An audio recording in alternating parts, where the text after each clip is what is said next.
Hi dear students, welcome back to NEET and channel NEET UG 2024 AP.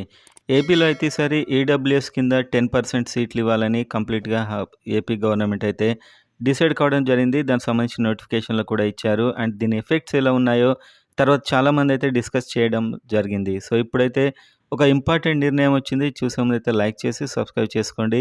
And వీడియోలోకి వెళ్ళినట్లయితే ఆంధ్రప్రదేశ్లో 10% సీట్లు ప్రైవేట్లో కూడా ఇవ్వాలని చెప్పి, అది కూడా సీట్లు పెంచకుండా ఇవ్వాలి ఓపెన్ నుంచి అని చెప్పి చెప్పడం జరిగింది. అండ్ దానివల్ల అయితే ఓపెన్ ఓసీ స్టూడెంట్స్కి, అంటే ఓపెన్ కేటగిరీ అందరు వస్తారు మళ్ళీ ఇందులో.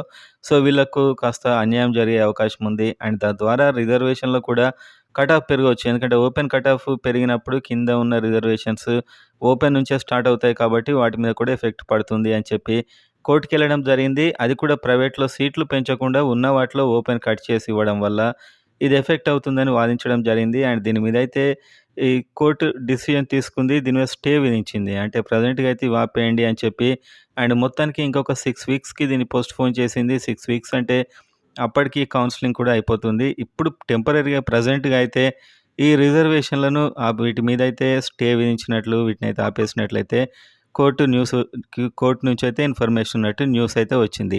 సో మొత్తానికి యథావిధిగా ఎప్పట్లానే మళ్ళీ ఉండే అవకాశం ఉంది ఈ ప్రైవేట్‌లో అయితే ఈడబ్ల్యూఎస్ లేకుండా. సో ఈ నోటిఫికేషన్‌లో ఇచ్చినటువంటి ఈడబ్ల్యూఎస్ 10% అనేది ప్రైవేట్‌కి తీర్పు ద్వారా అయితే వర్తించకపోవచ్చు.